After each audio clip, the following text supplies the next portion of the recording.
कल मैंने आप लोगों से 1600 के बारे में बात की थी। If you all do remember about the constitution का, जो मैं आप लोगों को पूछ रही थी कि कौन सा पीरियड है, एनोडॉमी क्या होता है, मेडिवल पीरियड क्या था। These all things I have already been discussing with you people, correct? No? What happened to my PC? Yes, ma'am. Just a minute. हाँ,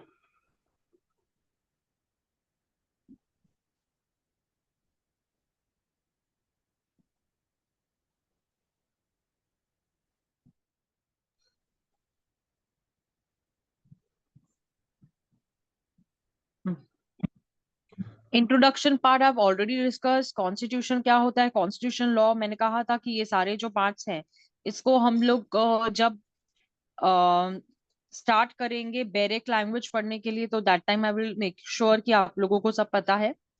1600 पे आते हैं, जो कि एनोडॉमी पीरियड जो था, हम लोगों ने डिस्कस किया कि ईस्ट इंडिया कंपनी जो है, wrong with my PC today,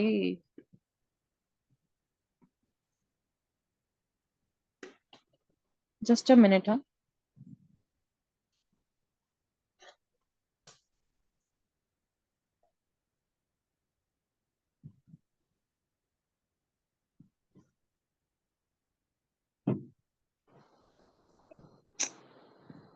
उसमें आपको पता है क्या, मेरा पता नहीं क्यों मेरा स्क्रीन जो है ना लैपटॉप का, वो ब्लैक हो जा रहा है, खुद ही बंद हो जा रहा है।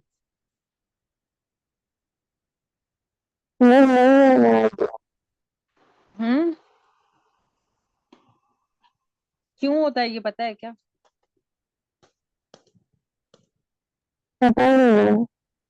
You are fine, no? See my screen is getting off यार, what the hell. Ma'am storage तो फुल नहीं हो गई। पता कुछ भी नहीं है।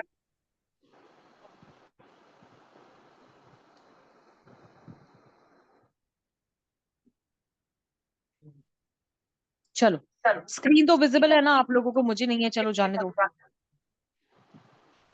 चलो स्टार्ट यस करते मैम। हैं।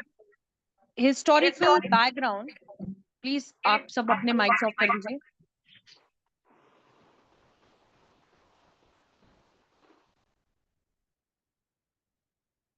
हिस्टोरिकल बैकग्राउंड जो कि कल मैंने आपके साथ में डिस्कस किया था। नाउ डायरेक्टली कमिंग टू 1600, जो ब्रिटिशर्स पीरियड जो था, जो ईस्ट इंडिया कंपनी के बारे में हम लोग कल बात कर रहे थे। What is a East India company? East India की जड़ें कहाँ से आई थी? What is east India company? और ये जो पीरियड है जो हम 1600 से डिस्कस कर रहे थे, क्वीन एलिजाबेथ का क्या रोल था? हाँ, और ये ईस्ट इंडिया कंपनी को कैसे लेके आई थी? तो ईस्ट इंडिया कंपनी क्या डायरेक्टली आई थी क्या? मतलब इनका जो था, ईस्ट इंडिया कंपनी को डायरेक्टली तो लेके नहीं आए थे, है ना? इससे पहले, ईस्ट इंडिया कंपनी से पहले और भी कंपनीज होगी, और भी स्टेट्स होंगे, और भी कंट्रीज होगी, जिन्होंने अपने जो सुल्तान्स थे, उन लोगों के जो किंग्स थे, जो एम्परर्स थे, जो ब्रिटिशर्स थे, सारे के सारे पीरियड्स उस तरीके से चलने लगे। करेक्ट बात है, ठीक है। अब जब यूरोपियंस जो थे इंडिया में जब आए थे, हाँ, आपको पता होगा कि जो यूरोपियंस थे वो इंडिया में आए थे। एक्चुअली जो इंडिया है वो बेस है इन लोगों का, ट्रेड बेस जो है, दैट इज इंडिया। जो बेस है वो इंडिया है एक्चुअल देखा जाए तो। देखो, एशिया होने दो, इटालियंस होने दो, या अरब मर्चेंट्स रहने दो। अब क्या हुआ था ना, जो अरब्स एंड इटालियंस है, वहां पर उन्होंने कैप्चर किया था 1453 में। अगर आप लोगों को पता होगा कि इन्होंने एक ये बनाया था, जिसमें एशिया, यूरोप, ये लोग सब मिलके कुछ ना कुछ करने की कोशिश कर रहे थे, ठीक है। अरेबियन और इटालियन मर्चेंट्स जो थे, उन्होंने ट्राई किया था कैप्चर करने के लिए। 1453 की बात आपसे मैं कर रही हूँ, ठीक है। और उसके बाद में क्या होता है ना, जो मर्चेंट्स थे, विनाइस, जेनिया, और उन्होंने एक मोनोपोली स्टार्ट किया था, जो कि ट्रेड हो रही थी बिटवीन यूरोप एंड एशिया, ठीक है। यूरोपियंस जो थे और एशिया जो एक ये था, इनका मकसद क्या था कि एक कहीं ना कहीं ये लोगों को ट्रेड स्टार्ट करना था, जिसमें western European state, Arab merchants और ये लोगों ने मिलकर एक न्यू ट्रेड के रूट्स बनाए थे। पहले किसी को पता था क्या कि ट्रेड के रूट्स होते हैं, इंपोर्ट एक्सपोर्ट कैसे होता है, बिजनेस कैसे होता है? ज्यादा आप लोगों को क्या किसी को भी नहीं पता होता था। तो स्पेन और पोर्चुगल जो है, उन्होंने लॉन्ग डिस्टेंसिंग चालू किया कि भाई हम लोगों को, उस समय कोलंबस आया जिसने उसने क्या किया, वो जाने वाला था कहाँ और चले गया कहाँ, अमेरिका चले गया, है ना। स्पेन उसको जाना था, स्पेन, और वो अमेरिका चला गया।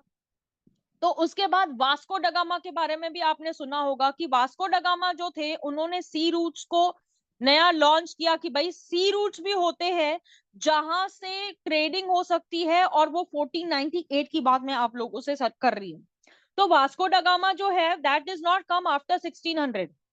बहुत स्टूडेंट्स को ये पता है कि जो वास्को डगामा थे, he had come in the year 1600 के बाद, बट ही हैड ऑलरेडी कम इन 1498, जिसमें उसने डिस्कवर किया था कि जो सी रूट्स होते हैं, और उनका क्या था, देखो आपको पता होगा कि जो वास्को डगामा है, जैसे पोर्चुगीज आया, तो वास्को डगामा ने क्या किया ना, एक सी पोर्ट जो है उसने 20th में 1498 को उसने एक चीजें बनाई जिसमें वो प्रिविलेजेस दे रहा था, ट्रेड हो रहे थे, है ना, और वो प्रमोट कर रहा था ट्रेड को।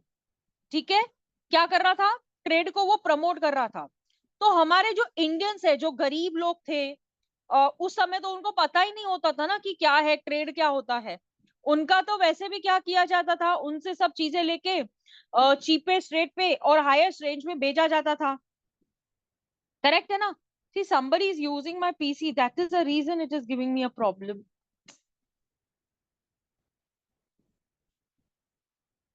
विक्की है क्या क्लास में?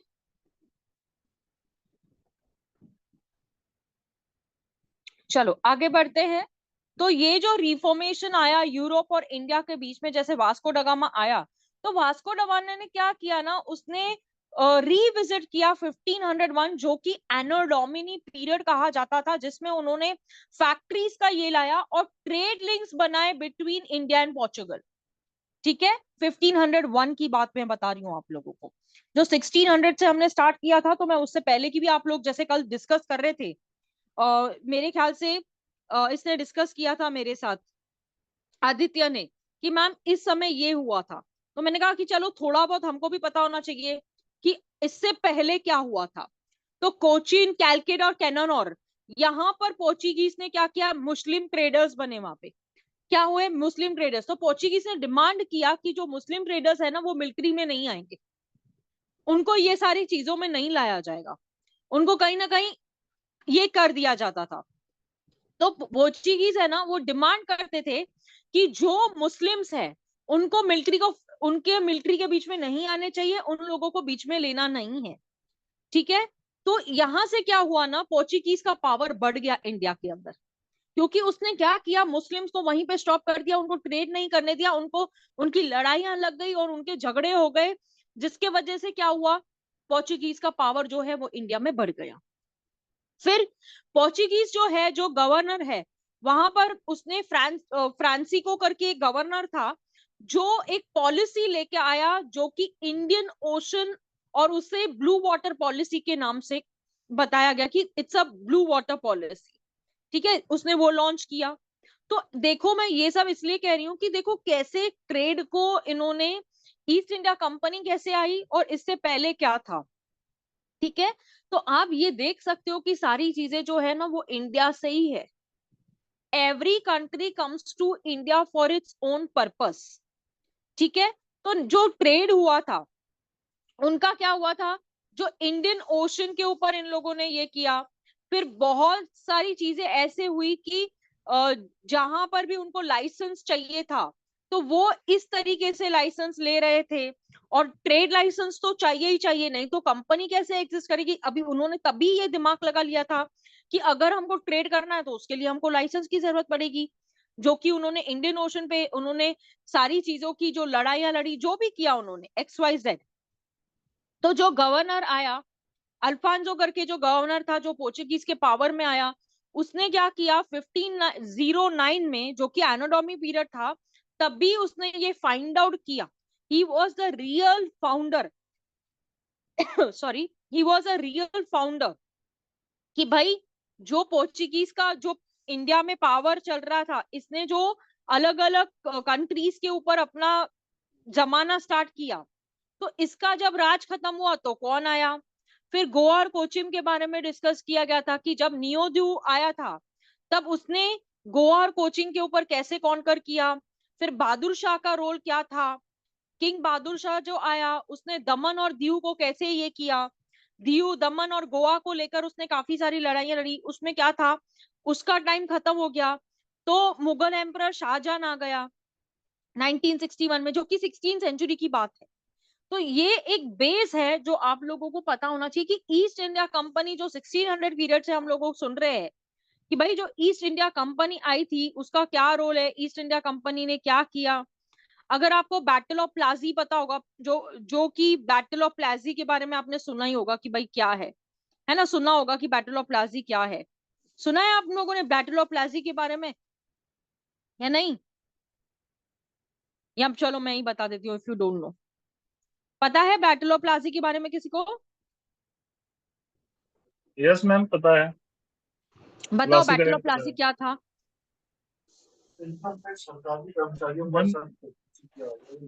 प्लासी का जो युद्ध था, प्रथम में अंग्रेजों और ये बैरम खां के, सॉरी, अंग्रेजों और किसके साथ ये युद्ध मैडम हुआ था? मैडम ब्रिटिश और मोहम्मद सिराजुद्दौला जो है ना, राइट। हाँ, इनके साथ हुआ था प्लासी का युद्ध। अच्छा। और ये बैटल ऑफ प्लाजी क्यों हुआ था?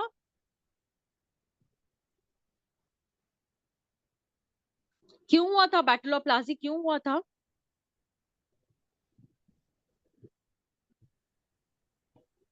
किसी को पता है बैटल ऑफ प्लाजी क्यों हुआ था?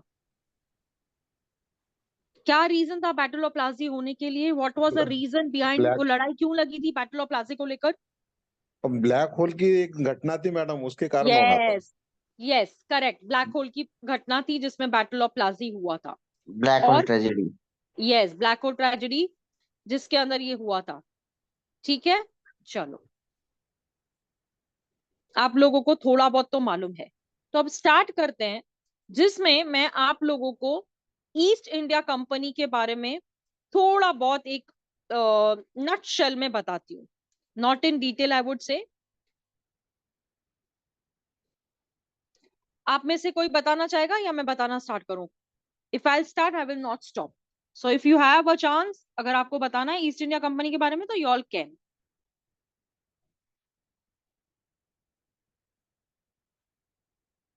बताना चाहोगे कोई भी? नो?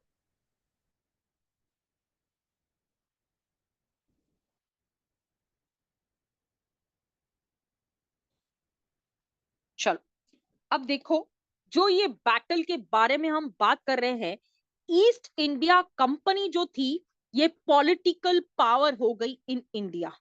जो बैटल हुई थी, इन लोगों की जो झगड़े हुए थे ईस्ट इंडिया कंपनी को लेकर, बाबर आया, हुमायूं आया, अकबर आया, जहांगीर आया।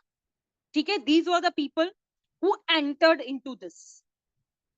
ब्रिटिश ईस्ट इंडिया कंपनी जो आई थी, वो इंडिया में आई थी 1601 में, 1601 में।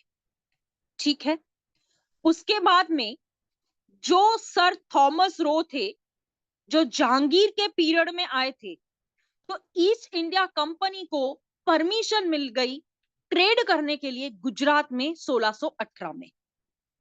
ठीक है, ठीक है। उसके बाद में क्या होता है कि इन्होंने क्या किया, कि जैसे ईस्ट इंडिया परमिशन मिल गई उसको कि गुजरात में सेटअप मारने के लिए 1618 में, तो 1647 में जब ईस्ट इंडिया कंपनी आई थी, तो इन्होंने 23 फैक्ट्रीज इंडिया में ऑलरेडी डाल दी थी। इन्होंने 23 फैक्ट्रीज ऑलरेडी इंडिया में डाल दी थी।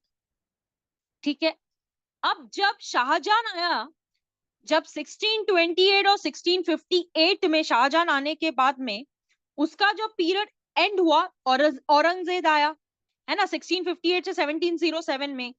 तो जो फ्रेंच ईस्ट इंडिया कंपनी जो थी वो भी एग्जिस्टेंस में आई इंडिया के अंदर 1664 में। उसके बाद में क्या होता है, अब आपस में इन लोगों की लड़ाइयां लगती है। औरंगजेब जो है उसने क्या किया कि जो खान था उसको उसने बंगाल में भेजा एज अ दीवान, ठीक है, एज अ दीवान, कि तू जा 1700 की बात कर रही हूं मैं आप लोगों को, जब ये बंगाल में 1700 में जब वेस्ट बंगाल, बिहार, बांग्लादेश और उड़ीसा, ये सारे चीजें जब जब ये कंट्रीज के बीच में ये हुआ था, तो जो खान था उसने क्या किया, जो कैपिटल था उसके पास, जो भी पैसा था, उसने क्या किया, ट्रांसफर कर दिया। किसको किसको ट्रांसफर किया पता है आप लोगों को? किसको ट्रांसफर किया पता है? खान ने किसको ट्रांसफर किया? ढाका को ट्रांसफर किया 1704 में। फिर जब ये औरंगजेब, बहादुर शाह, जानदार शाह, ये सब जो ट्राई कर रहे थे कि ट्रेड को लेकर, तो जो ईस्ट इंडिया कंपनी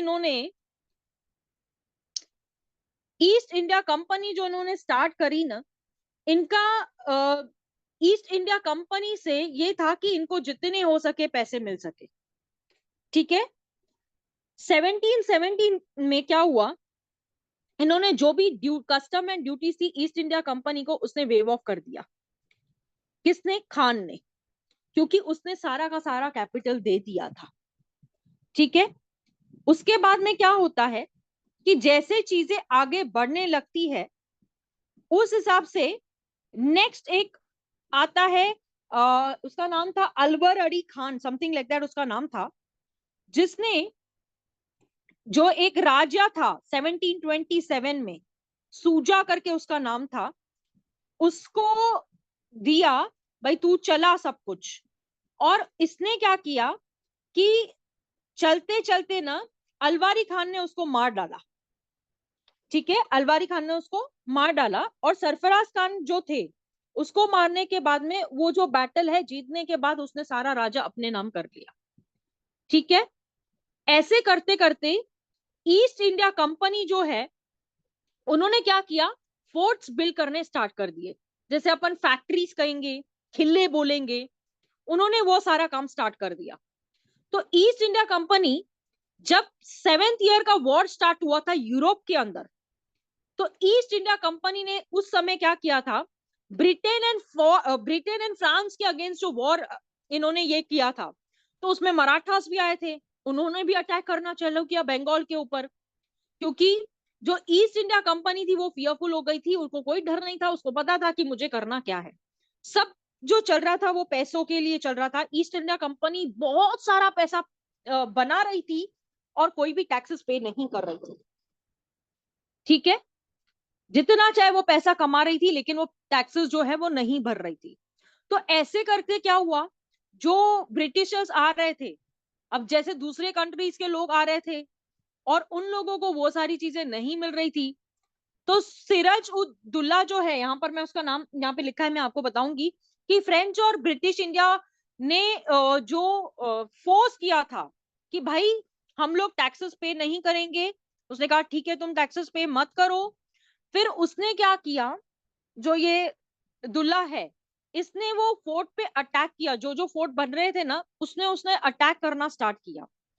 उसमें 142 इंग्लिशमैन ऑलरेडी अंदर थे, ठीक है, और उस 142 इंग्लिशमैन में से काफी लोग अंदर जो थे, वुमेन्स थी, बुजुर्ग थे, मर गए, और जो सरवाइव हुए लास्ट में वो सिर्फ 23 लोग सरवाइव हुए थे, ठीक है, जिसे हम ब्लैक होल इंसिडेंट कह रहे हैं यहाँ पर, जो ब्लैक होल इंसिडेंट के नाम से सुना जाता है।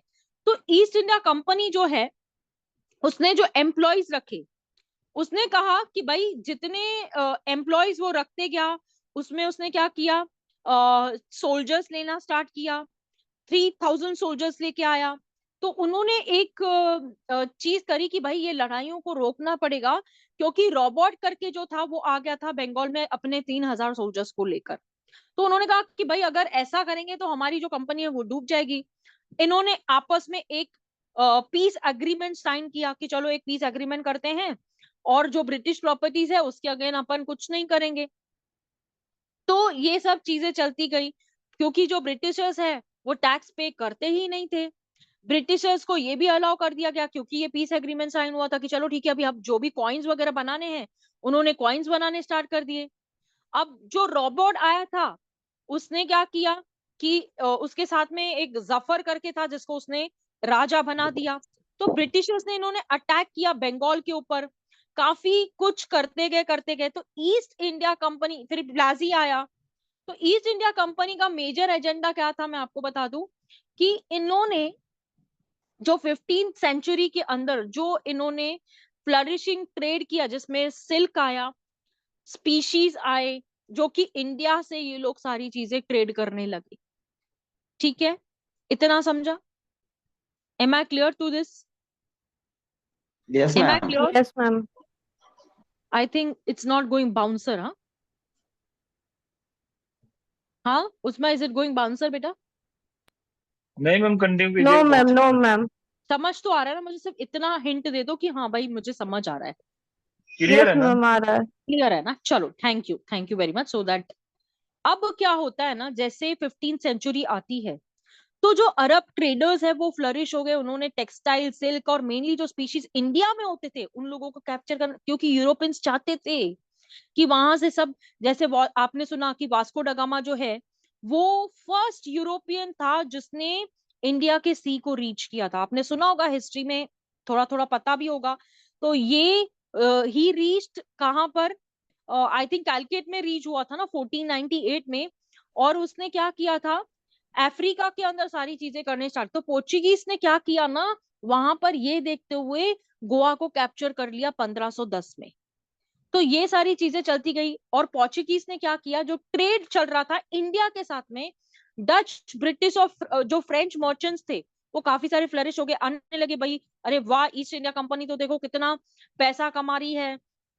और क्वीन एलिजाबेथ जो थी ना, वो मास्टरमाइंड थी ईस्ट इंडिया कंपनी की, क्योंकि वो स्ट्रांग होती गई। जो ट्रेडिंग कंपनी उसने बनाई, उसने क्या किया, कंसेंट किसका चलता था वहां पर? क्वीन एलिजाबेथ का चलता था, जो कि इंग्लैंड की क्वीन थी। सारा कंसेंट वो देती थी और सब कुछ चल रहा था। तो मुगल एम्परर जो जहांगीर थे, जिन्होंने रूल किया था इंडिया में, तो वो अलाउ नहीं करते थे कि ब्रिटिशर्स की जो ट्रेड चलती थी ना, जो ये लोग फैक्ट्रीज के ऊपर फैक्ट्रीज डाल रहे थे, पैसों के ऊपर पैसा कमा रहे थे, तो वो उसको कहीं ना अलाउ नहीं कर रहा था। पर बाद में उसने ये देखा कि जो ईस्ट इंडिया कंपनी है, ये करके, इस करने के बाद में वो सूरत चले गए। ठीक है, हम तो सूरत को इतना छोटा सा ये समझते हैं कि सूरत इज व्हाट, देखा जाए तो गारमेंट्स की फैक्ट्रीज है वहां पर। उनको क्या चाहिए था, कपड़ा चाहिए था। तो ईस्ट इंडिया कंपनी जो है, फर्स्ट फैक्ट्री जो थी उसकी सूरत में आई, जहां पर गुड्स एंड कम्युनिटीज को लेकर सूरत सेट हुआ। ठीक है, उसके बाद में जो ब्रिटिशर्स थे वो स्टैब्लिश करने लगे रूल्स को। उन्होंने देखा कि जो जितनी फैक्ट्रीज है इंडियन सी, देखो रूट तो इंडियन की सी थी ना, जहां से इंपोर्ट एक्सपोर्ट होता था, जहां से चीजें यहाँ से वहां जाती थी। तो ये चीजों का जब इंडिया में ये सब हो रहा था, तो ब्रिटिश ने इस चीज का एडवांटेज लिया और उसने क्या किया, इंडियन रूलर्स को फंसाते गए। ठीक है, अब उन्होंने क्या किया, अभी आपको पता है इंडियंस जो है वो रिलीजन को लेकर, जैसे ब्राह्मण हो गया, शास्त्रीय हो गया, वैद्य हो गया, फिर शूद्र आता है, तो ये कास्ट को लेकर उन्होंने टारगेट करना चालू किया, क्योंकि रिलीजन और कास्ट जो है ना, क्या करती थी, डिवाइड एंड रूल पैदा कर रही थी। ये जो अमेरिकन है, इन लोगों के दिमाग में ये बात बैठ गई थी कि जितना हम इन लोगों को ऐसे फंसाएंगे हमारा काम होता जाएगा। तो उन्होंने क्या किया, इंडिया में रूल करना चालू किया, इंडियन रूलर्स को डिफीट करना स्टार्ट कर दिया।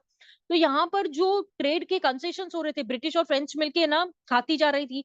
तो 1757 में सिराज उद्दौला जब आया था, जो कि द नवाब ऑफ बंगाल, इसने क्या किया ना, रॉबर्ट क्लाइव जो मैंने आपको आगे बताया था, वो इन लोगों के बीच में जब कॉन्फ्लिक्ट हुआ था ना, जो बैटल प्लाजी की बात मैंने बताई 1757 की, तो इस समय जो चीजें हो रही थी, इन्होंने जो ये जो आए, इन्होंने बॉम्बे में 16 अप्रैल 1853 के अंदर फर्स्ट रेलवे लाइन स्टार्ट करवाई थी। जो एडवांटेज है ब्रिटिश रूल का, जो जो एडवांटेज मैं आपको बताऊंगी कि जो ब्रिटिश रूल का अगर हम एडवांटेज देखने जाएंगे तो उन्होंने Indian, not Indian I would say, कि फर्स्ट रेलवे स्टार्ट की थी इंडिया के अंदर थाने और बॉम्बे के बीच में ऑन 16 अप्रैल 1853। फिर उसके बाद में इन्होंने क्या किया, पोस्ट एंड टेलीग्राम को इंट्रोड्यूस किया इंडिया के अंदर, ये एक एडवांटेज रहा। तो इन्होंने इम्प्रूव किया, जैसे एग्रीकल्चर में इन्होंने इरिगेशन और कैनल्स को लेकर काफी सारे सुधार लेके आए। फिर उन्होंने इम्प्रूव किया ये सब चीजें। उसके बाद में इन्होंने मॉडर्न फैसिलिटीज लाइक जैसे ड्रेनेज हो गया, किसी को थोड़ी पता था क्या है ड्रेनेज। फिर उसके बाद में जो ब्रिटिशर्स है, जो सोशल इविल्स होते थे, जैसे सती हो गया, और जो वो होते ना बेटियों को नहीं क्या मार दिया जाता था, उनको मार दिया जाता था, और हिंदूज रीमैरिज करवाने के लिए इन्होंने स्टार्ट किया। तो उन्होंने एडुकेट करने चालू किया, क्या किया, मेल्स और फीमेल्स दोनों को एजुकेशन देना चालू किया। तो ये सब चीजें जो होती गई, ईस्ट इंडिया कंपनी को बढ़ावा देती गई। और ईस्ट इंडिया कंपनी के टाइम पर क्या हुआ, ब्रिटिशर्स की टेरिटरी जब खत्म हो गई ना, तो उनके जो नेचुरल हीरोज थे, अगर समझो आप लोगों का कोई नेचुरल हीरो नहीं है ईस्ट इंडिया कंपनी के अंदर, आप अगर ऐसे कुछ थे वहां पे, if you don't have a natural here, आप लोगों की कंपनी को सेल आउट कर दिया जाता। यू अगर आपका नेचुरल हियर नहीं है तो आपकी स्टोरी वहां की वहां दी एंड हो जाती थी। आई होप यहां तक क्लियर है, तो मैं आपको आगे ले जाऊं। Clear? Yes ma'am, yes ma'am, clear. Okay. और इंडिया वालों को ना फोर्स किया गया जाता था कि जैसे रॉ कॉटन, रॉ सिल्क जो है वो सब सेल करने के, जैसे नेचुरल डाई हो गई, तो उनसे क्या किया जाता था, चीपर रेट में लेने के बाद में they use to sell it in a very higher price. Qalandar साहब आप डिस्टर्ब हो रहे हैं क्या? समझ आ रहे हैं या बस बाउंसर जा रहे हैं? आ रहा है ma'am. Mic mic mic on कीजिए।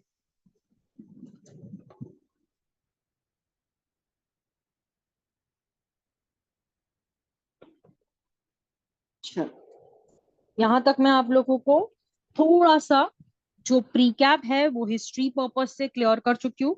नाउ कमिंग टू, हम लोग कल 1600 से लेके आई थिंक मैं कंप्लीट कर चुकी थी। Now coming to the charter of 1726 जिसे जुडिशियल कहा जाता है। अब जो कोर्ट्स है, ठीक है, तभी के जमाने में कोर्ट्स होती थी क्या? होती थी क्या कभी के जमाने में? ये टॉकिंग अबाउट 1726, तभी के जमाने में नो, कोर्ट्स होती नो थी मैम, क्या? पंचायत होती थी।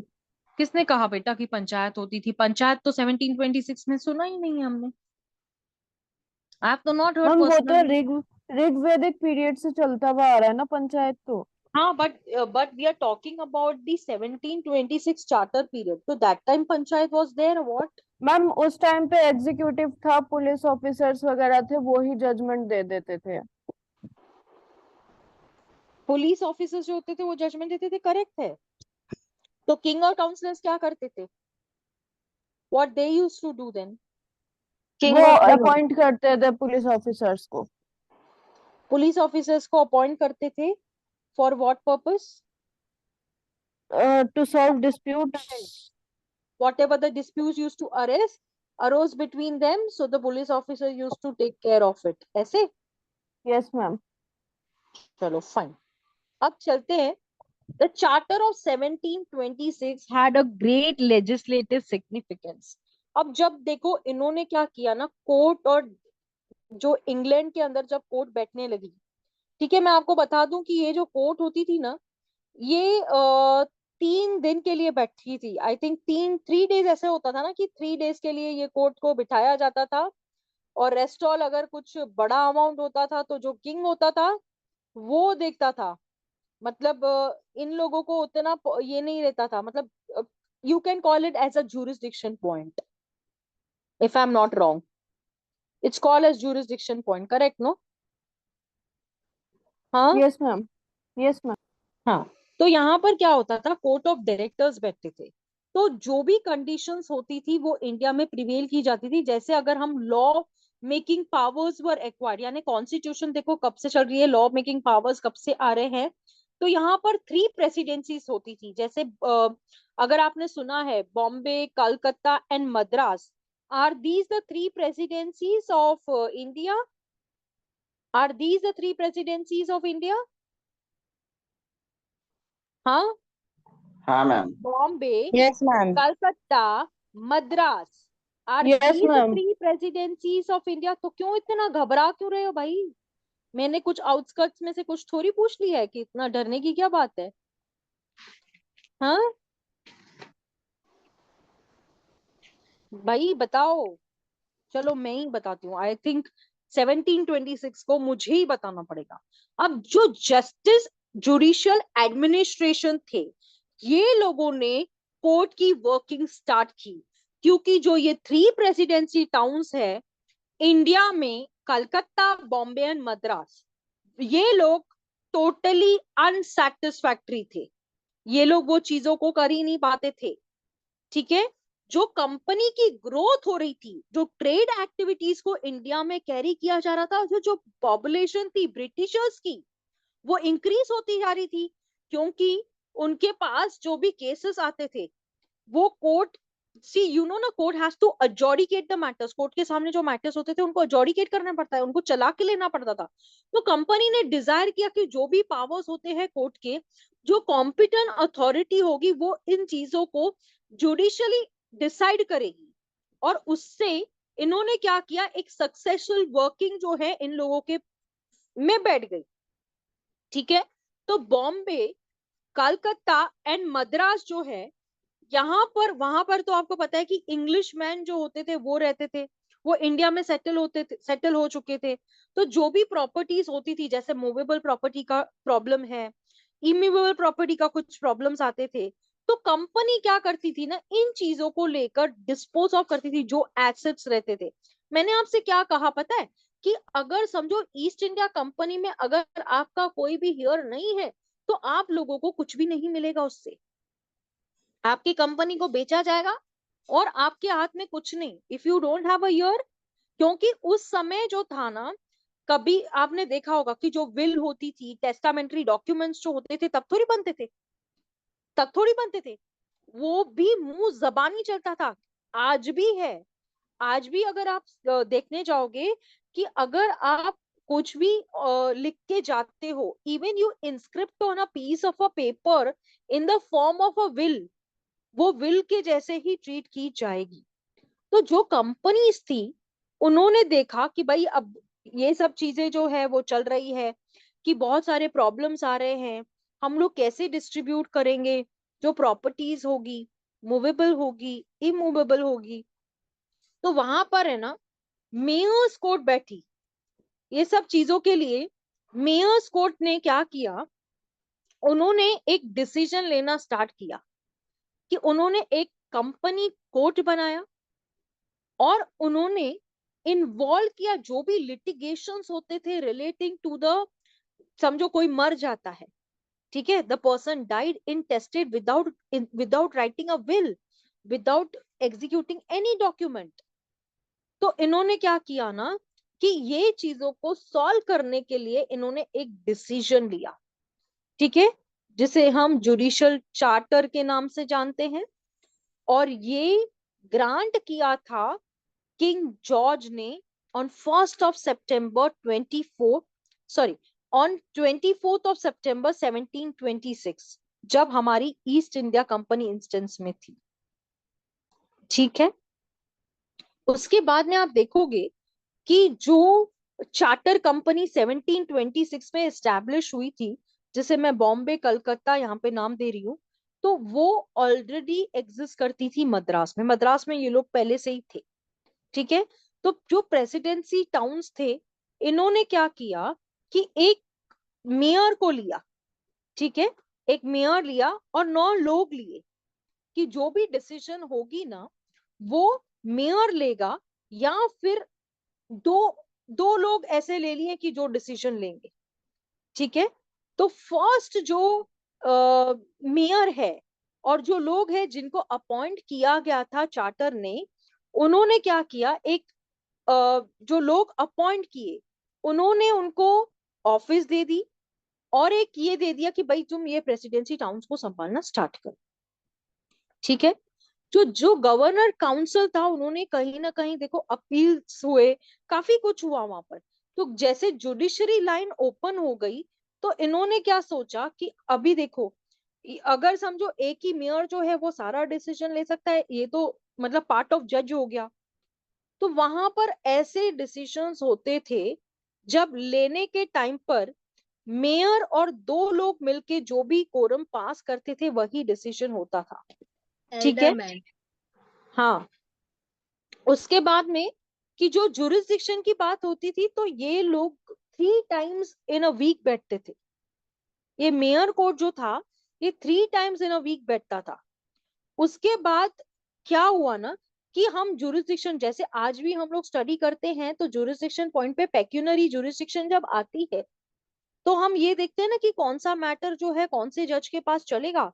तो सिमिलरली ऐसा हुआ करता था कि अगर 1000 रुपीज से $1000 से ज्यादा कुछ अमाउंट का है तो वो काउंसिल जो है वो सारी चीजें जो किंग जो काउंसिल में है वहां पे वो डिसाइड करेगा। फिर मेयर और जो 2 लोग होंगे अगर वो कुछ ऐसा करेंगे तो कंटेम्प्ट हो जाएगा।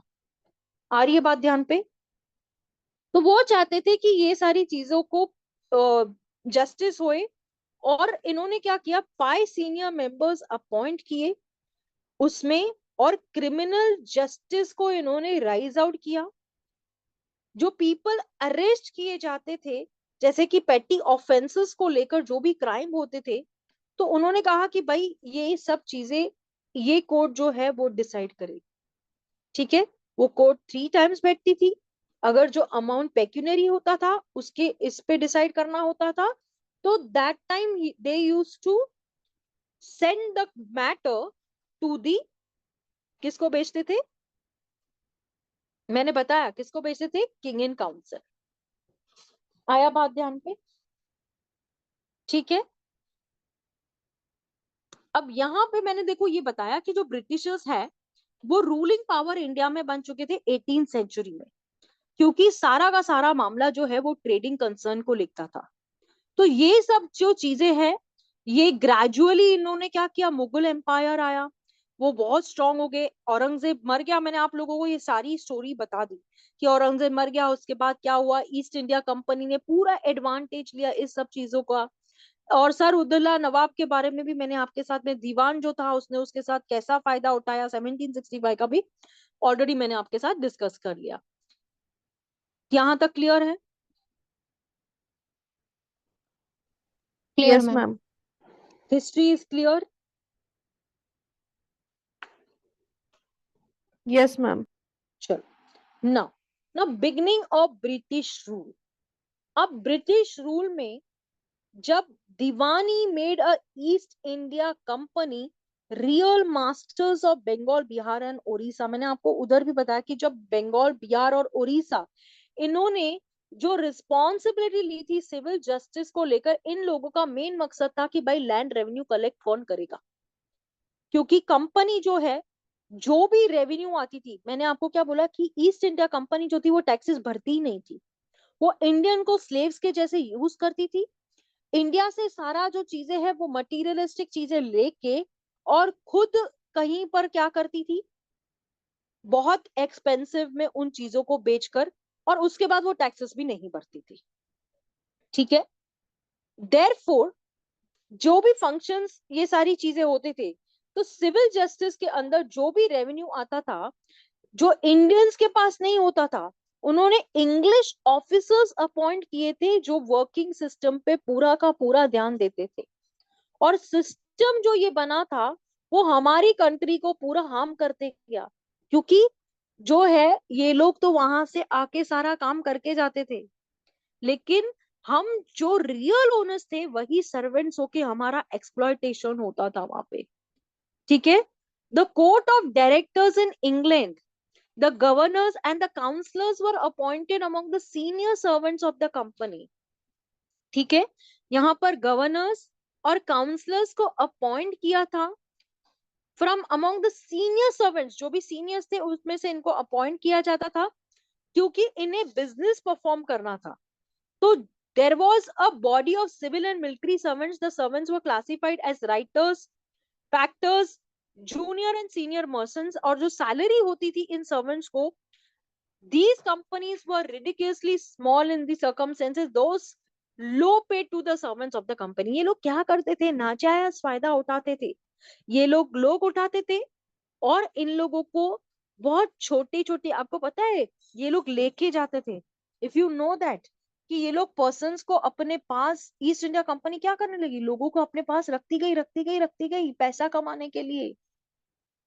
और फ्रीली मैं बताऊं कि वो इतने रिच होते गए, पुअर तो पुअर ही रह गए, लेकिन ईस्ट इंडिया कंपनी को शैटर करने के लिए कुछ यही नहीं था उन लोगों के पास, कि मतलब how to finish East India company. Everybody used East India company, इतनी स्ट्रॉन्ग लेवल तक बनती गई। यहां तक क्लियर? चलो, I already discuss about the battle of Plassey. Plassey को लेकर मैं ऑलरेडी डिस्कस करके, फिर भी मैं आप लोगों को थोड़ा सा बता देती हूँ कि such administration of the company after the battle of Plassey, the servants of the company exploited the Indians' wealth and returned to England.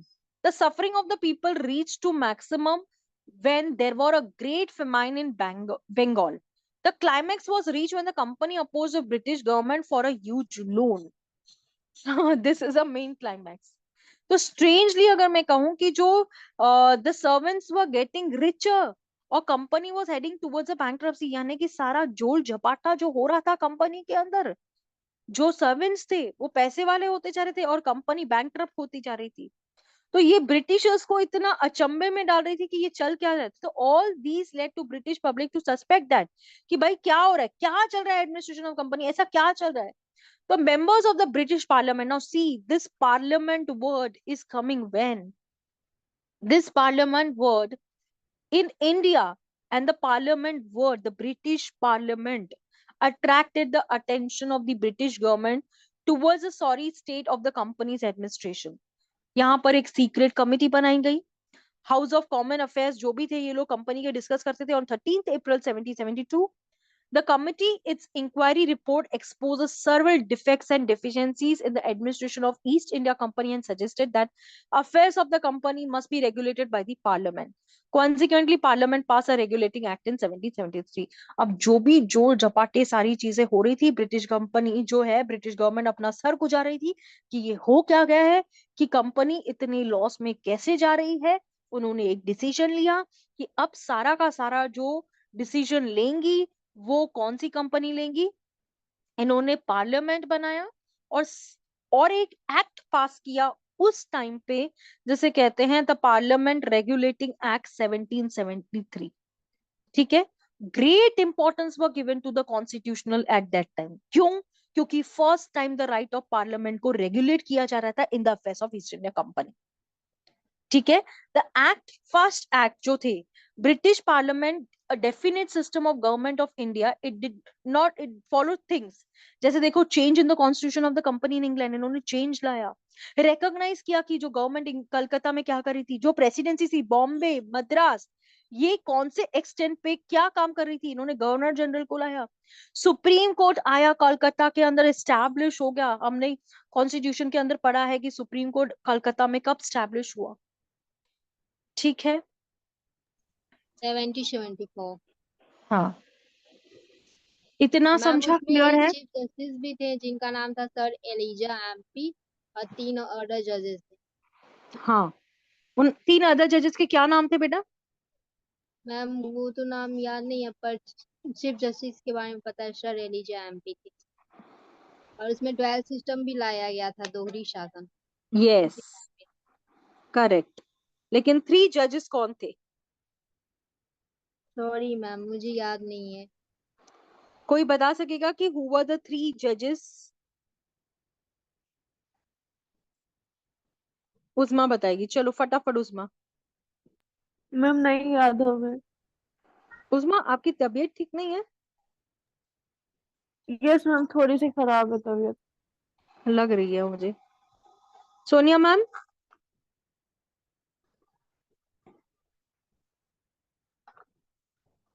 Sonia ma'am? Yes, ma'am. Good evening. Good evening. 3 जजेस इन कलकत्ता कौन थे? Ma'am, I'll try. Ma'am, so what, so what, so I what, think, it's not. ma'am, John Hyde एक थे. John height, Hyde, hide, हाँ hide, then correct, हाँ. Elijah MP, हाँ हाँ. Roger Chambers, I think. I don't know.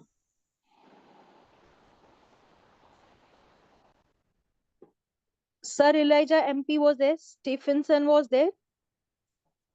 Ma'am, I don't know.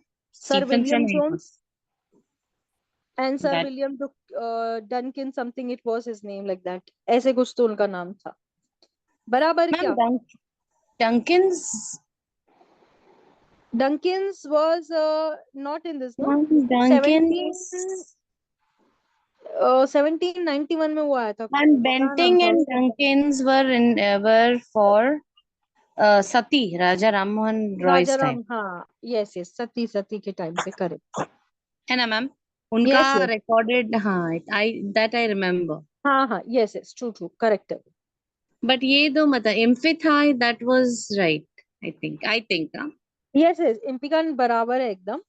Ma'am but वो तो chief justice थे, 3 order हाँ, जजेस का नाम कुछ और है. नहीं यही है बेटा. मैंने मतलब कि मुझे पढ़ाया गया पर मुझे फिर याद नहीं आ रहा, इलाजान इसलिए बोल नहीं एमपे पा जो रही. थे वो तो थे ही ना. क्या मैम?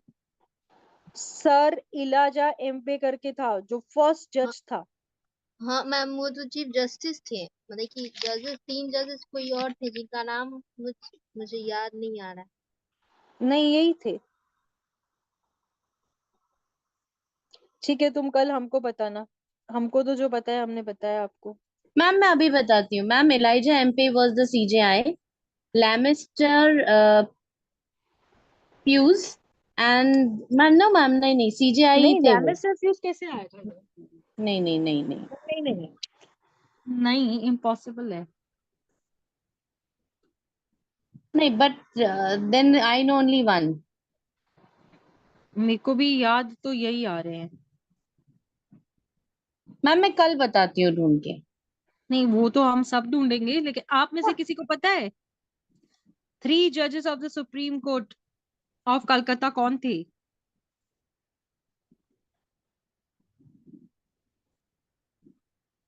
मैम जॉन हाइड एक थे. जॉन हाइट था कि Elijah MP थे and रॉजर चेम्बर्स होंगे. मैम चैम्बर्स थे, रॉजर रॉजर थे और चैम्बर्स जॉन थे. हाइट थे. होंगे. मैम जॉन चैम्बर्स थे हाइडे, रॉजर चैम्बर्स और इन पे ही और तो था. मैस्टर क्या थे. कंफ्यूज करती बैठ रही हो हमको? मैस्टर मैम, क्या क्या? ACC master. रॉबर्ट चैम्बर्स ही था. जॉन हेंडे और इलेजे इम्पे यही तो थे नहीं कोलकाता मैम, के. वो नहीं थे. ये थे रॉबर्ट चैम्बर्स थे, वो थे, और जॉन हाइट भी थे, और एक और थे जिनका नाम था ACC मैस्टर.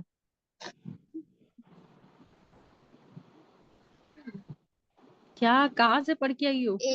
मैम ये हम लोग को पढ़ाया गया था ना, अभी हम लोग प्री 2 के स्टूडेंट है ना, तो हम लोग को पढ़ाया गया था. No, not right, not right. आप उनसे पूछो 3 supreme court, Calcutta supreme court के फर्स्ट 3 जजेस कौन थे. आप जो मैम बोलोगे एलिजा ठीक है, एमपी एमपे तो जो वो थे तो चीफ. सीजीआई थे. हाँ मैम ठीक है, चलो मान लिया. एलिजा एमपी तो वो चीफ जस्टिस थे ना. अच्छा मैम, मैं पूछ के बताऊंगी मैम से. हाँ, तुम्हारी मैम से पूछ के बताना. ठीक है, वो सीजीआई थे वो ठीक है, लेकिन थे ये तीनों ही, जॉन हेंडे, रॉबर्ट चेम्बर्स और एलेजे इम्पे, यही थे जितना हमको याद है. मेरी हिस्ट्री तो मुझे यही बता रही है, rest I don't know Baba.